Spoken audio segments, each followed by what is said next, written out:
कैसे हो आप लोग। तो आज मैं आपको के लेके आया हूँ नेक्स्ट वीडियो। आज थोड़ा सा वीडियो मैं थोड़ा लेट अपलोड कर रहा हूँ, ओके, बट बड़ी चीज़ लेकर आया हूँ आपके लिए। मैं आज मैं बैलेंसिंग करने का यूनिक तरीका बताऊँगा आपको, इक्वेशन को बैलेंस कैसे करना है, क्योंकि बहुत सारे डाउट्स आते हैं बच्चों के इक्वेशन को बैलेंस करने में बहुत परेशानी होती है। तो आज मैं बिल्कुल फॉर्मुलेटेड मेथड में आपके पास लेकर आया हूँ, जो कि बिल्कुल हर इक्वेशन में वो लगने वाला है। आप जितने भी इक्वेशन आपको करोगे सॉल्व, हर इक्वेशन से वो जो आपका तरीका जो बताने वाला हूँ वो आपसे बैलेंस हो जाएगा, गारंटी दे दूँगा इस बात की। उसके बाद बैलेंसिंग के बाद मैं कुछ इंपॉर्टेंट क्वेश्चन बताऊँगा आपको, उसके बाद क्लास फिनिश करते हैं। तो देखिए गौर से देखना, ठीक है। जो भी नए हो सब्सक्राइब कर लो, ठीक है, बेल आइकन प्रेस कर लो ताकि आपको नोटिफिकेशन मिलता रहे वीडियोस के। और पूरा सीरीज़ है जो कि आपको बताने वाला हूँ, 10 क्लास का पूरा सीरीज़ है, आप देखिएगा, ठीक है। चैप्टर पूरा अच्छे से आपका कंप्लीट हो जाएगा। सो स्टार्ट करते हैं बैलेंसिंग, ठीक है। बहुत ही अच्छा तरीका है, बहुत यूनिक तरीका है, यूनिक वे है बैलेंस करने का। इक्वेशन को कैसे बैलेंस करेंगे मैं 3-4 एग्जाम्पल लेकर के आपको दिखाऊंगा, हर तरह का एग्जाम्पल होगा, ठीक है, और आपके ताकि दिमाग में फिट हो जाए, ठीक है। सबसे पहले मैं एग्जाम्पल लूँगा, जैसे मैं एक छोटा सा एग्जाम्पल लेता हूँ, जैसे H2, ठीक है, H2, ठीक है, आपके सामने H2 प्लस में O2 एरो H2, ठीक है भाई, इसको बैलेंस करना है, राइट। फॉर एग्जाम्पल इसको बैलेंस करना है, मैं नहीं पता कैसे बैलेंस करना, कहाँ 2 लगाना, कहाँ 3 लगाना, डोंट वरी, ठीक है। क्या लिखेंगे हम लोग, पता है क्या करते हैं, सबसे पहले जितने भी कंपाउंड सबसे पहले क्या लगा दो, यहाँ A लगा दो, यहाँ B लगा दो, यहाँ C लगा दो, राइट, ठीक है, ABC, ओके। अगर प्लस में एक और होता तो वहाँ पे मैं C लगाया था, क्या लगाया था, C लगाया था, राइट जी। ये C मतलब ऐसे समझना, राइट ना। तो A, B और C लगा दो। ओके, अब देखते हैं जरा, यहाँ पर आप जितने भी कंपाउंड एटम्स है उसको आप ले लो। फॉर एग्जाम्पल ये हाइड्रोजन है, ठीक है, तो मैंने क्या किया, यहाँ पर हाइड्रोजन ले लिया, ठीक है, ओके। हाइड्रोजन बताओ लेफ्ट साइड में कितने एरो के, लेफ्ट साइड में और राइट साइड में काउंट करो। लेफ्ट साइड में कितना हाइड्रोजन है, 2 इंटू 1, 2 इंटू ए कितना हो गया, 2a, right, equals to. Right side में कितने हाइड्रोजन है, देख लो, 2 इंटू सी, 2c, मतलब आपने हाइड्रोजन का जो इक्वेशन वो लिख दिया आपने, ठीक है। उसके बाद चेक करते हैं ऑक्सीजन हम लोग। ऑक्सीजन का क्या है भाई, ऑक्सीजन का देखो आपसे कितने ऑक्सीजन, इधर ऑक्सीजन है 2b, इधर ऑक्सीजन कितने हैं c, ठीक है, 2b वर्सेस c, राइट, ठीक है। अब हम करते हैं इन दोनों इक्वेशन में, देखो इन दोनों इक्वेशन में कौन सा ऐसा टर्म है जो कौन सा ऐसा अल्फाबेट है जो दोनों इक्वेशन में है। देखते हैं, ए दोनों में है क्या, नहीं दोनों में नहीं है। सी दोनों में है क्या, यस सी दोनों में है। तो जो दोनों में अल्फाबेट हो आप उसको क्या मान लो, सी, जैसे सी है तो सी को मान लो 1, क्या मान लो, सी को 1, ठीक है। जैसे मैंने सी को 1 माना, अब इस इक्वेशन में सी यानी कि सी की वैल्यू कितनी आ गई, 1, राइट। अब सी की वैल्यू इस इक्वेशन में डालो तो 2a equals to 2 into 1, right, ठीक है। 2a इक्वल्स टू कितना हो जाएगा, 2, and that is y a equals to कितना हो जाएगा, a इक्वल्स टू हो जाएगा हमारा 2/2 हो जाएगा, यानी 1। a की वैल्यू भी क्या आ गई, 1, राइट, ठीक है। अब मैं बात करता हूँ इसमें 2b इक्वल्स टू c है, ठीक है। हमने c कितना माना है, 1 माना है, यानी 2b इक्वल्स टू c है यानी 1, तो c b इक्वल्स टू क्या हो जाएगा, 1/2, यानी हमारे पास a की भी वैल्यू आ गई, d की भी वैल्यू आ गई, c की भी वैल्यू आ गई, राइट। अब बस हमें क्या करना है, इसमें पुट करना है, आपका क्वेश्चन सॉल्व हो गया, ठीक है। अब मैं पुट करता हूँ इसमें, सबकी वैल्यू हमारे पास है, ठीक है, सबकी वैल्यू को मैं इरेज नहीं करूँगा, ठीक है। देखो ABC की वैल्यू आप यहाँ पे a है, तो यहाँ पर a कितनी है, देख लो a 1 है, यहाँ पे क्या डालूंगा 1H2 प्लस BO2, B कितना है भाई, देखो 1/2 O2, राइट, एरो, ठीक है। अभी घबराने की जरूरत है, देखो ध्यान से, C कितना है हमारा, C है 1, यानी कि 1 इंटू H2, ठीक है। अब परेशानी क्या है इस इक्वेशन में, परेशानी है कि नीचे 2 आ रहा है, इसको हटाना है, ठीक है। सो नो प्रॉब्लम, इस इक्वेशन को 2 से मल्टीप्लाई करो। जैसे इक्वेशन को आप 2 से मल्टीप्लाई करोगे तो 2 इंटू H2 कितना हो जाएगा यहाँ पर, 2H2, राइट, ठीक है। 2 इंटू 1/2, 2 इंटू 1/2 क्या होता है, 2 इंटू 1/2 से 2 कैंसिल, यानी कि 2 इंटू 1/2 क्या हो जाएगा, यहाँ पर क्या आ जाएगा, यहाँ पे कितना आ जाएगा भाई, 1। तो हम 1 नहीं लिखते इसको, ठीक है, ऐसे ही रहने देते हैं, या चलो मैं लिख देता हूँ मैं, ओके। 2 इंटू 1 यहाँ पर कितना आ जाएगा, 2 आ जाएगा, यहाँ पर कितना आ जाएगा, 2, यानी कि हमने क्या किया, 2 से मल्टीप्लाई इक्वेशन को कर दिया, राइट। अब इस 1 को लिखने की जरूरत तो नहीं है, नहीं, ठीक है। अब आप काउंट कर लो, आपका इक्वेशन बैलेंस हो गया या नहीं हुआ, ठीक है, हो गया बैलेंस। वैसे 2 2 4 हाइड्रोजन, इधर चेक करो कितना हाइड्रोजन, 2 2 4 हाइड्रोजन बैलेंस है, ठीक है। इधर चेक करो ऑक्सीजन कितने हैं, ऑक्सीजन 2 है, इधर कितना ऑक्सीजन है, 2, यानी कि ऑक्सीजन भी क्या है, मतलब बैलेंस है, यानी कि हमारा इक्वेशन क्या हो गया, बैलेंस हो गया। ये हमारा पहला एग्जाम्पल था। सेकंड एग्जाम्पल क्या, सेकंड एक और एग्जाम्पल लेके देख लेते हैं, शायद सही हो, गलत तो पता नहीं, इस पर सही हो, दूसरे पे सही ना हो, वो भी चेक करके देख लेते, बिल्कुल सटीक बैठेगा, ठीक है, आपको पूरा हो जाएगा, ठीक है। इक्वेशन पूरा समझ में आएगा, बैलेंसिंग की गारंटी है, बिल्कुल गारंटी, ठीक है। कैसा भी इक्वेशन हो बैलेंस इसी तरीके से आपको करना है, ठीक है। अगर नहीं हो देन, ठीक है, आपको बहुत टफ लगता हो बैलेंसिंग, आप ये तरीका कराओ, ये तरीका अपनाओगे, बिल्कुल गारंटी के साथ बैलेंस होगा आपका। जैसे फॉर एग्जाम्पल एक बार ले लेते हैं हम लोग, Al प्लस में H2, सॉरी 2 दूसरा ले लेते हैं भाई, जैसे Al प्लस में Fe2O3, राइट, Al प्लस में Fe2O3। अब क्या है कि एरो दिया, क्या बनता है इसमें बताओ जरा, Al2O3 प्लस में Fe, राइट, ठीक है ये बना। अब आप वही अपना यहाँ लगा दिया हमने A, यहाँ लगा दिया हमने B, यहाँ लगा दिया हमने C, और यहाँ क्या लगाया भाई, यहाँ लगाया हमने D, राइट, ठीक है। अब क्या है, एल्युमिनियम की बात करते हैं। एल्युमिनियम इधर कितने हैं, एल्युमिनियम इधर कितने हैं, चेक करो।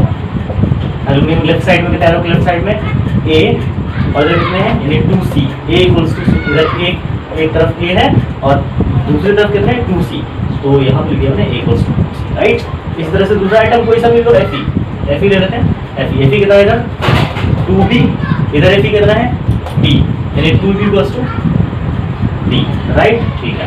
एक और इक्वेशन लेते हैं हम लोग, ऑक्सीजन ले लेते हैं, एक एटम ऑक्सीजन कितना है इधर 3B, ऑक्सीजन 3B, और इधर ऑक्सीजन कितने हैं 3C, राइट, 3C, तो हमने क्या ले लिया 3B इक्वल्स टू 3C, और तो कुछ नहीं है इसके अलावा, सारे एटम्स हो गए एल्युमिनियम, आयरन, ऑक्सीजन, राइट, ठीक है। अब मैं बात करता हूँ इन तीनों को, कोई अब वही जो तरीका अपनाना आपको कि एक ऐसा अल्फाबेट देखो जो तीनों इक्वेशन में हो या एटलीस्ट 2 इक्वेशन में हो, ठीक है। तो हम देखते हैं A तीनों में है, A तीनों में नहीं है, ठीक है।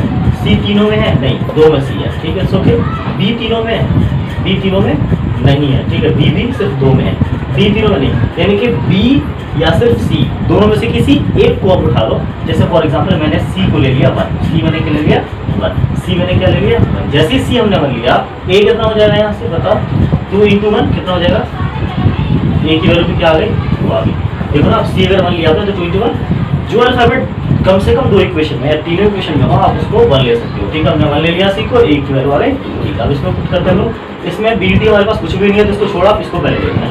3B equals to C, 3C है, ठीक है, तो 3B equals to 3 × C, C की वैल्यू कितनी है 1, तो यानी 3 × C 3, तो B इक्वल्स टू कितना आ जाएगा 1, B इक्वल्स टू कितना आ जाएगा 1, B की वैल्यू आ गई 1, ठीक है। आप चेक करते हैं 2B इक्वल्स टू D, यानी 2 × 1 इक्वल्स टू D, यानी कि D इक्वल्स टू कितना आ गया, तो A B C D तीनों की वैल्यू आपके पास है, ठीक है। जब तीनों की वैल्यू हमारे पास है, हम क्या करेंगे, वैल्यू पुट करेंगे इस इक्वेशन में, ठीक है। वैल्यू पुट करते ही हमारा इक्वेशन वो बैलेंस हो जाएगा, ठीक है, बहुत ही इजी तरीके से। देखो यहाँ पे हम लोग क्या लिखते हैं, A की जगह पर कितना है लेना है भाई 2, यानी कि हम 2Al प्लस B की जगह कितना लेना है 1, यानी कि 1 × Fe2O3 एरो, ठीक है।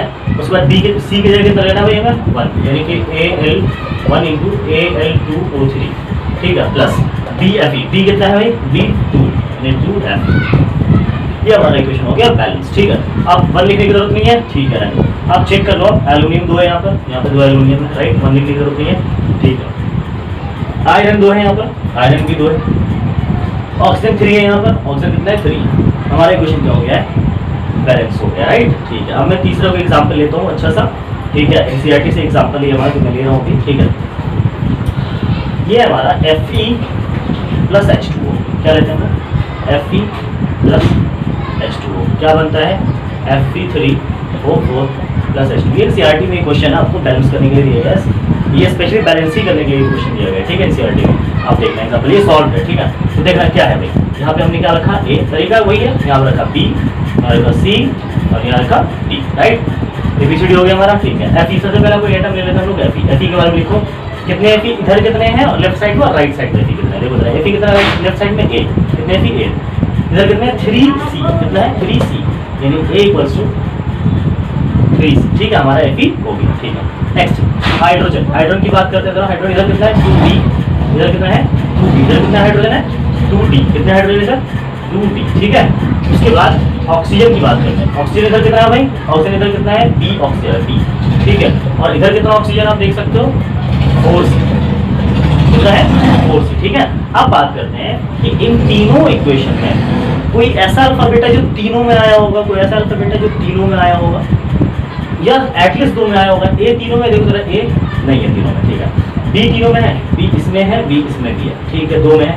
C किसमें, C तीनों में है नहीं, C भी 2 में है, D सिर्फ 1 में, यानी मैं B और C किसी एक में से किसी एक को मैं ले सकता हूँ, जिसकी वैल्यू कितनी होनी चाहिए 1 ले लेते हैं हम लोग। तो C की वैल्यू ले लेते हैं 1, क्या करते हैं C तीनों में, तो C की वैल्यू कितने लेके हमने 1 ले लिया, ठीक है। चलो उसके बाद A इक्वल्स टू हमने क्या बात किया 3 × 1 यानी कि 3 आ गए, A की वैल्यू के हमारे साथ साथ A की वैल्यू आ गई, ठीक है। अब मैं बात करता हूँ यानी कि इस इक्वेशन से कोई मतलब भी तो है नहीं, क्योंकि इसकी वैल्यू हमारे पास नहीं है। इसकी बात करते हैं। B equals to 4 into C, 4 into C की वैल्यू कितनी है 1, यानी कि B इक्वल्स टू कितना आ गया 4। ठीक है, अब बात करते हैं इसकी 2 इंटू B कितना है 4, ठीक है, इक्वल्स टू 2D, क्या है 2D। मैं 2D इधर लिख देता हूँ, 2D equals to 4 2 8, D equals to कितना हो जाएगा 8 डिवाइडेड बाई 2, यानी कि कितना हो जाएगा 4, है ना, 8 डिवाइडेड बाई 2 4। ठीक है, अब इसकी वैल्यू क्या करेंगे, हम पुट करेंगे, इसकी वैल्यू कहाँ पुट करेंगे हम लोग, इसकी वैल्यू पुट करेंगे, ये B की वैल्यू, ठीक है। अब इसकी वैल्यू पुट करेंगे क्वेश्चन में, कैसे, वैसे ही जैसे हम करते आ रहे हैं। देखो क्या होगा, A की वैल्यू कितनी है हमारे पास, A की वैल्यू 3, यहाँ पर लिखेंगे वो 3Fe प्लस B की वैल्यू कितनी है हमारे पास 4, या लिखेंगे 4H2O एरो। C की वैल्यू हमारे पास कितनी है, C की वैल्यू 1, यानी कि 1 इंटू Fe3O4 प्लस D की वैल्यू कितनी है हमारे पास 4, या लिखेंगे 4 इंटू H2। इस तरह से इक्वेशन हमारा कंप्लीट हो गया है। ठीक है, और जनरली आपको ये क्वेश्चन आप चेक कर सकते हो, 3Fe, इधर भी 3Fe है, 1 लिखने की जरूरत नहीं है यहाँ पर, 3Fe यानी Fe कंप्लीट है हमारा। 4 2 8 हाइड्रोजन, इधर चेक करो 4 2 8 हाइड्रोजन, ऑक्सीजन इधर कितना है 4, इधर ऑक्सीजन कितना है 4, यानी हमारा इक्वेशन क्या है, बिल्कुल बैलेंस है। ये तरीका आपका बैलेंस करने का, आप इस तरह से किसी भी क्वेश्चन को बैलेंस कर सकते हो। अगर इसमें भी डाउट आता है आपको, आप मुझे कमेंट बॉक्स से कमेंट कर सकते हो और मैं आपको हेल्प करूंगा। बाकी मैं गारंटी देता हूँ कि इस इक्वेशन के, इस फॉर्मूले से आपका सारा इक्वेशन, हर इक्वेशन, जितने भी क्वेश्चन आप बैलेंस करना चाहते हो, आपका बैलेंस हो जाएगा इक्वेशन। ठीक है, एग्जाम में अगर आप फंस जाओ कहीं पर, ये लगे आपको बैलेंस नहीं हुआ हमसे, या क्वेश्चन थोड़ा सा कॉम्प्लेक्स है, आप इस फॉर्मूले का इस्तेमाल कर सकते हो। ठीक है, फॉर्मूला नहीं है बल्कि एक तरीके, एक मेथड है, आप इसको चेक कर सकते हो। ठीक है, अब नेक्स्ट में आपसे कुछ इंपॉर्टेंट क्वेश्चंस की बात करूंगा। इंपॉर्टेंट क्वेश्चंस जो जनरली आपको घुमा फिरा के पूछे जाते हैं, कुछ क्वेश्चंस हैं ऐसे एनसीईआरटी के अंदर है कुछ चीज़, तो मैं आपसे वो बात करता हूँ। ठीक है, इसको मैं बिठा दूँ, इरेज कर दूँ। ठीक है, आप चाहो तो इसको स्क्रीनशॉट ले लेना, समझ लेना, बार बार देखने से हो सकते हैं एक बार समझ में आया, दूसरी बार समझ में आ जाएगा। आई होप कि आपको एक ही बार समझ में आ जाएगा। ठीक है, चलो अब मैं कुछ इंपॉर्टेंट क्वेश्चन की बात करता हूँ। फॉर एग्जाम्पल क्वेश्चन पेपर में आते हैं, बोर्ड एग्जाम में बहुत इंपॉर्टेंट क्वेश्चन आते हैं। क्या क्या आते हैं, 5 मार्क्स के क्वेश्चन आते हैं। 5 मार्क्स के कैसे क्वेश्चन आते हैं, 3 मार्क्स के कैसे आते हैं, 1 मार्क्स के और 2 मार्क्स के। 1 मार्क्स के क्वेश्चन ऐसे आएंगे, जैसे फॉर एग्जांपल आपसे पूछ दिया उसने कि क्विक लाइन, जैसे है ना क्विक लाइन, तो क्विक लाइन का जनरली कॉमन नेम क्या है, सॉरी क्विक लाइन का उसका केमिकल फॉर्मूला क्या है। तो उसने पूछा सिर्फ आपसे क्विक लाइन का केमिकल फॉर्मूला। क्विक लाइन का केमिकल फॉर्मूला क्या होता है, सिर्फ आपको कितना लिखना होता है, CaO, कैल्शियम ऑक्साइड। ये इसका 1 मार्क्स का क्वेश्चन है, राइट। आपसे पूछ दिया इसने कि भाई बताओ मिल्क ऑफ मैग्नीशिया का केमिकल नेम क्या है और केमिकल फॉर्मूला क्या है। मिल्क ऑफ मैग्नीशिया का केमिकल फॉर्मूला क्या है, मिल्क ऑफ मैग्नीशिया का केमिकल फॉर्मूला क्या है, MgOH का whole twice magnesium hydroxide, right. ये मिल्क ऑफ मैग्नीशिया का क्या है, केमिकल फॉर्मूला है, राइट। इसी तरह के 1 मार्क्स के क्वेश्चन आते हैं। 3 मार्क्स क्वेश्चन कैसे आते हैं, थोड़ा सा ऐसे करके, जैसे फॉर एग्जांपल एक ही क्वेश्चन में 2 पार्ट होंगे आपके। जैसे फॉर एग्जांपल कैल्शियम ऑक्साइड है, कैल्शियम ऑक्साइड में वाटर मिक्स करने पर क्या होता है, व्हाट हैपन करके रहेगा कि what happen when we mix the water into calcium oxide. ठीक है, तो इस तरह से क्वेश्चन रहेगा। इसका सेकंड पार्ट क्वेश्चन ऐसा रहेगा कि उसको मतलब जो एक्सोथर्मिक रिएक्शन है, उसके अंदर एक्सोथर्मिक रिएक्शन होता है, तो उसका इक्वेशन लिखने को दे देगा आपको, बताओ इसका इक्वेशन किस तरह से हम लिख सकते हैं, राइट। ये इस तरह से क्वेश्चन 3 मार्क्स का आता है क्वेश्चन, राइट। उसके बाद एक क्वेश्चन आता है कि define the following reaction and with balanced chemical equation. For example उसने आपको दे दिया डिफाइन करने के लिए डिस्प्लेसमेंट रिएक्शन। किसका दे दिया आपको, उन्होंने दे दिया डिस्प्लेसमेंट रिएक्शन का, डिस्प्लेसमेंट रिएक्शन का। आप आराम से देख सकते हो डिस्प्लेसमेंट, जैसे फॉर एग्जांपल हमने लिया Fe प्लस में CuSO4, ठीक है, एरो क्या बना FeSO4 प्लस में Cu, ठीक है। देखो इनका कलर भी मेंशन करना होगा, साथ में ध्यान रखना आपको। तो जो CuSO4 है इसका कलर क्या होता है, जनरली CuSO4 का कलर होता है ब्लू, ठीक है। और जैसे ही Fe क्या है, हाई रिएक्टिव है, कॉपर से क्या है, हाई रिएक्टिव है। जब हाई रिएक्टिव एलिमेंट है तो ये कॉपर को क्या करेंगे, यहाँ से डिस्प्लेस कर देगा, तो क्या बन जाएगा हमारे पास FeSO4 बन जाएगा। लेकिन इसका कलर जो होता है वो क्या होता है, इसका कलर होता है ग्रीन, इसका कलर क्या होता है, ग्रीन होता है। इस तरह से क्या हो गया, यहाँ पर क्या हो गया, डिस्प्लेसमेंट हो गया, यानी कि एटम क्या हो गया, डिस्प्लेस हो गया। Fe ने कॉपर को क्या कर दिया, यहाँ से डिस्प्लेस कर दिया है और FeSO4 बना दिया इसने, ठीक है। और कॉपर यहाँ पर आ गया। क्या ये बैलेंस है, चेक करके देखते हैं इसको, बैलेंस है कि नहीं है। Fe 1 है, इधर भी Fe 1 है, कॉपर इधर 1 है, इधर भी कॉपर 1 है, सल्फर इधर 1 है, सल्फर इधर 1 है, ऑक्सीजन इधर 4 है, इधर ऑक्सीजन 4 है, ठीक है। उसके बाद बात करते हैं नेक्स्ट की, जैसे Zn है प्लस CuSO4 जनरली। उसके बाद हमने लिया ZnSO4, क्या बनेगा, ZnSO4 प्लस में Cu, क्यों, क्योंकि Zn जो है वो ज्यादा रिएक्टिव, Zn जो है वो कॉपर से ज्यादा रिएक्टिव है, इसलिए हम क्या कर सकते हैं, कॉपर को ये क्या करेगा, ऐसे डिस्प्लेस कर देगा और ZnSO4 बना लेगा, ये इसके साथ कंफर्टेबल है। Cu बाहर आ जाएगा, अच्छा ठीक है। लेकिन इसका कलर क्या था, इसका कलर तो ब्लू था, लेकिन इसका कलर क्या होगा, इसका कलर कलरलेस हो जाएगा, ये कलरलेस हो जाएगा, ठीक है। कभी कभी ये भी मेंशन करने को आपको आ जाता है कि कलर भी मेंशन कीजिए, आप इस तरह से कलर मेंशन कर सकते हो, ठीक है। तो ये था हमारा डिस्प्लेसमेंट रिएक्शन। फॉर एग्जांपल आपसे क्वेश्चन आएगा कि चाइना डिश में सिल्वर क्लोराइड को रखा जाता है, चाइना डिश में सिल्वर क्लोराइड को रखा जाता है, तो चाइना डिश को जब सनलाइट में रखा जाएगा, चाइना डिश में सिल्वर क्लोराइड को रख करके उसको सनलाइट में रखते हैं तो उसका कलर कैसा हो जाता है और चेंज कैसे हो जाता है, ठीक है। तो इसका मतलब ये है जो चाइना डिश में सिल्वर क्लोराइड रखा होता है वो लाइट सेंसिटिव होता है, जितने भी सिल्वर हैलाइड के जितने भी कंपाउंड होंगे ना वो सारे के सारे लाइट सेंसिटिव होते हैं। जनरली ये सॉलिड फॉर्म में होता है, जब इसको आप कहाँ रखोगे, सनलाइट में रखो, कहाँ रखोगे, जब इसको आप सनलाइट में रखते हो तो पता है क्या होता है, ये डिकम्पोज हो जाता है, डिकम्पोज होकर क्या बनाता है Ag+Cl2, राइट। लेकिन इसका कलर पहले क्या होता है, ये पहले कलरलेस होता है, कैसा बॉर्डर होता है, कलरलेस बॉर्डर होता है, कलरलेस बॉर्डर होता है। ये इसको आप कलरलेस ना कहकर व्हाइट भी कह सकते हो, क्या कह सकते हो, व्हाइट बॉर्डर होता है, व्हाइट बॉर्डर होता है। एंड व्हाइट से पता है क्या हो जाता है, इसका कलर हो जाएगा ब्राउन, क्या हो जाएगा, ब्राउन, राइट। तो इस तरह से डिकम्पोज होकर तो ब्राउन कलर में कन्वर्ट हो जाता है, राइट। उसके बाद एक क्वेश्चन और आता है कि भाई बात बताओ, जैसे फॉर एग्जांपल बात करता हूँ कि जैसे कॉपर है, तो कॉपर को जब हीट करते हैं, गर्म करते हैं, तो इसमें क्वेश्चन में आता है कि when we burn copper in air या इन ऑक्सीजन व्हाट हैपन, ठीक है, क्या होता है जब हम कॉपर को बर्न करते हैं या गर्म करते हैं, तो पता है क्या होता है, कॉपर को जब बर्न करते हैं या हम गर्म करते हैं तो पता है क्या होता है, कॉपर को ऑक्सीजन के प्रेजेंस में गर्म करने पर कॉपर ऑक्साइड का फॉर्मेशन होता है, यानी कॉपर जो था उसके ऊपर एक लेयर चढ़ जाती है कॉपर ऑक्साइड, जिसकी वजह से हम क्या करते हैं, कॉपर ऑक्साइड, और इसका कलर क्या हो जाता है, ब्लैक हो जाता है। इसका कलर भी पूछता है कभी कभी कि ब्लैक, जनरली ये कैसा कलर का होता है, आपको कॉपर पता है, कॉपर जनरली ब्राउन कलर का होता है, वो क्या कहते हैं गोल्डन कलर का होता है, और जनरली वो किस कलर में कन्वर्ट हो जाता है, ब्लैक कलर में कन्वर्ट हो जाता है। ये भी क्या है, इंपॉर्टेंट क्वेश्चन है। एक और क्वेश्चन आता है कि बताओ भाई मैग्नीशियम रिबन को हम बर्निंग से पहले, magnesium why we clean the magnesium ribbon before burning, क्यों करते हैं, बिकॉज बस इतना आंसर देना आपको, to remove the layer of magnesium oxide, to remove the layer of magnesium oxide we should clean the magnesium ribbon, right. कौन सा ऐसा मेटल है जिसको जनरली हम केरोसिन के ऑयल में जनरली डुबो करके रखते हैं, केरोसिन ऑयल में मर्ज करके रखते हैं, तो वो कौन सा मेटल है, सोडियम एंड पोटेशियम। सोडियम क्या है, एक ऐसा मेटल है जो बहुत ज्यादा रिएक्टिव होता है, जिसकी वजह से उसको केरोसिन ऑयल में क्या करते हैं, डुबो करके रखते हैं। कौन सा ऐसा मेटल है जो फ्री स्टेट में पाया जाता है, तो आपको पता है ये सारी चीजें मैं आपको एक्सप्लेन करूंगा चैप्टर नंबर 3 में, ठीक है। फिर भी बता रहा था आपको, फ्री स्टेट में गोल्ड, जनरली गोल्ड क्या है, वो फ्री स्टेट में पाया जाता है। सोडियम एक ऐसा मेटल है जो बहुत ज्यादा सॉफ्ट होता है, और इतने सॉफ्ट होते हैं कि उसको हम आराम से नाइफ से कट कर सकते हैं, राइट। ये उसके बाद क्वेश्चन आता है कि भाई रेस्पिरेशन एक एक्सोथर्मिक रिएक्शन है, क्यों रेस्पिरेशन एक्सोथर्मिक रिएक्शन है, बिल्कुल बिकॉज ड्यूरिंग रेस्पिरेशन क्या होता है, जब ग्लूकोज ब्रेक डाउन होता है, when glucose break down by the attack of oxygen, तो क्या होता है, उसमें से एनर्जी रिलीज होती है, and that is why we say that the respiration is the exothermic reaction. एक और एग्जांपल, एक और क्वेश्चन आपको मैं बताता हूँ कि जैसे फॉर एग्जांपल क्या है कि combination reaction is opposite to the decomposition reaction. Why, because in combination reaction there are two or more substances are combined to form a single substance, but in decomposition reaction single substance breaks down into two or more simple substances by the energy, ठीक है। तो मतलब combination में क्या होता है, एक substance का फॉर्मेशन होता है, डिकम्पोजिशन में क्या होता है, डिफरेंट सब्सटेंसेस का फॉर्मेशन होता है, एक सब्सटेंस टूट करके बनाता है, राइट। ये आपका जनरली। एक और क्वेश्चन आता है पेपर में कि भाई एक्सोथर्मिक रिएक्शन और एंडोथर्मिक रिएक्शन बिल्कुल दोनों अलग कैसे हैं, बिकॉज आप जानते हो एक्सोथर्मिक रिएक्शन में क्या होता है, हीट रिलीज होता है, हीट एग्जिट होता है, उसमें से हीट निकलता है, और एंडोथर्मिक जो होता है उसमें से एनर्जी या हीट हमें क्या करना पड़ता है, कंज्यूम करना पड़ता है, देना पड़ता है। That is why they are opposite to each other, एक दूसरे के क्या है, बिल्कुल अलग है। उसके बाद आता है कि ऑक्सीडेशन रिडक्शन रिएक्शन दोनों अलग क्यों है, कैसे है। आपको पता है ऑक्सीजन का ऐड होना और हाइड्रोजन का रिमूव होना, ऑक्सीजन का ऐड होना या हाइड्रोजन का रिमूव होना, this is called oxidation reaction, right. उसके बाद रिडक्शन रिएक्शन क्या होता है, ऑक्सीजन का रिमूव होना और हाइड्रोजन का ऐड होना, इसमें ऑक्सीजन रिमूव हो रहा है, हाइड्रोजन ऐड हो रहा है, that is why it is called reduction reaction. ये भी क्या है, रिडक्शन रिएक्शन है, ठीक है। एक और क्वेश्चन आता है कि भाई बात बताओ, जैसे फॉर एग्जांपल PbNO3 है, फॉर एग्जांपल ये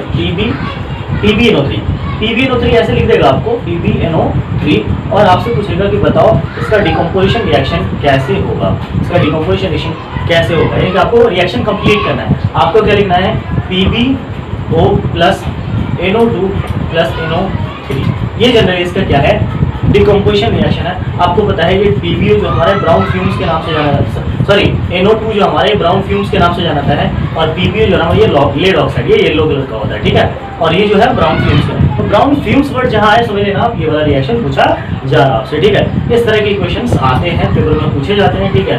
आपको बैलेंस करने के लिए मैंने आपको बहुत ही अच्छा तरीका बता ही दिया है। तो इसी तरह से आप मैं बहुत सारे क्वेश्चंस लेके आने वाला हूँ, बहुत सारे डाउट्स लेके आने वाला हूँ। आपको जो भी डाउट्स होते हैं मुझे पता है, मैं जानता हूँ कि आपको कहाँ डाउट्स होते हैं, राइट। तो आप जनरली स्टार्टिंग से एंड तक इस वीडियो को अच्छे से देखिए, ठीक है। जितने वीडियो मैं अपलोड करूँ स्टार्टिंग से एंड तक बहुत अच्छे से देखिए, 100% आपको समझ में आएगा। सारी चीज़ें एक एक डाउट्स क्लियर होंगी, एक एक पॉइंट्स मैं कवर करता हूँ, एक एक पॉइंट्स मैं आपको बताता हूँ, एक एक चैप्टर के, हर चैप्टर के, ठीक है। तो इसी तरह से हमारी वीडियो को बने रहिए, चैनल को सब्सक्राइब करते रहिए एंड बेल आइकन प्रेस कीजिए ताकि आपको नोटिफिकेशन टाइम टू टाइम मिलता रहे। एंड अगर कोई डाउट्स होता है कमेंट बॉक्स में कमेंट कर सकते हैं आप मुझे। And thank you so much, thanks for watching my